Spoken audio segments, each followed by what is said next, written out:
किसान आंदोलन को लेकर की गई टिप्पणी के खिलाफ किसानों ने नवनियुक्त पंजाब भाजपा प्रवक्ता एडवोकेट हरमंदर सिंह कालो के दुकाहा स्थित कोठी के बाहर धरना लगा दिया।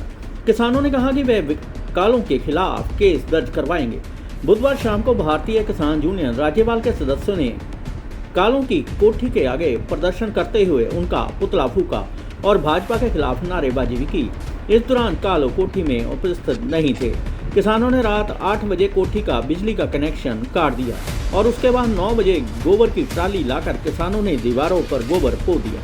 इसके बाद जब बीजेपी प्रवक्ता हरमंदर सिंह कालो से इस संदर्भ में बात की गई तो उन्होंने कहा कि उनका देशा किसी को ठेस पहुंचाना नहीं था।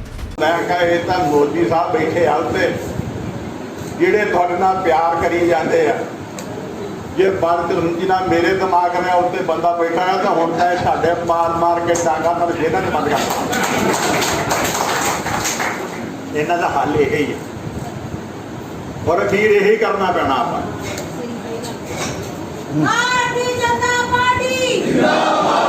हुण भी मैं कहना आ मेरे वीर इत्थे बाहर बैठे आ,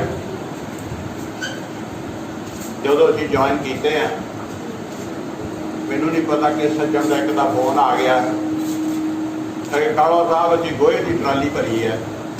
मैं क्या फिर बई अगे तुहाडे बूहे अगे लाउण आना, मैं क्या वेलकम आ जाओ। मैं क्या एक काम करियो कि की जी, मैं क्या एक मंजी ते चिट्टी चादर नाल लै आयो। वो कहा जी वो काहदे लई?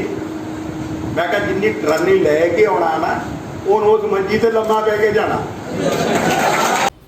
ਤੇ दूसरी चीज़ सी कि जो ठीक है वो कंपैरिजन करके भी हो सकता भी मैं जी गल कि भी मोदी साहब जोड़े बहुत धीरज वाले तहम्मल वाले जी और सारे नाल लेके चलने वाले इंसान है, वो गर्मी नहीं खाते जी। वो संदर्भ के ये गल ना जुड़गी भी जो कोई गर्म दिमाग वाला होंदा तो इदा करता नहीं नहीं। मैं ये नहीं किया भी मौतां भुल जानियां, जिहदे घर का जी चले जाता उन्होंने कभी भुलता नहीं भी मेरे घर का जी क्या।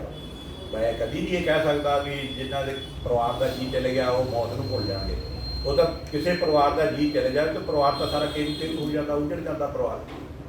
सानू वो चीज़ का दुख आ कि वो साढ़े जोड़े गरीब किसान भरा है तकरीबन साढ़े गरीब किसान भरावां दियां ही मौतां होईयां और उन्होंने परिवारों का अगे कह लो भी पैरों से खड़े होना, अपनी लाइफ को गांह चलाना वो बड़ी बड़ी समस्या आ।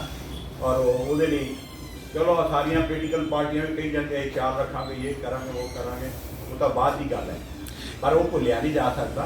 बाकी ये मैं नहीं किसी भी कहा भी किसानों को डांगा मारो, ना मैं किसी किसान का ना ही मेरे बारे सोच सकते हैं। मेरे बारे सोच के मैनू किहड़ा उन्होंने कोई तां चक देना, जो मैं है मैं तो वही रहना। बाकी जी गल हैगी आ भी जो भी हुई आ, देखो गल किसान भी लफज वरतन लगे तो घट नहीं करते, साढ़े किसान वीर भी वरतन लगे हम जो आप इन्ने चिर से संघर्ष देखते आने गल्लां तक कही था प्रधानमंत्री को कि ये वाजिब हैगा भी प्रधानमंत्री को ये लफ्ज कहे जाए या ये किसी सीनियर किसान लीडर वालों ये गल कही जाए भी असीं दिल्ली सरकार दियां नासां बंद कर देंगे, नासां दे देंगे, एक गल बनती है।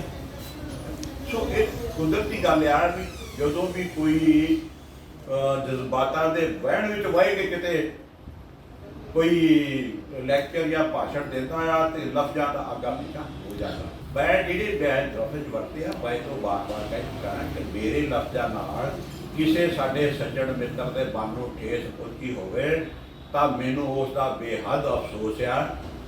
ब्यूरो फिर अचानक न्यूज़, जलंधर।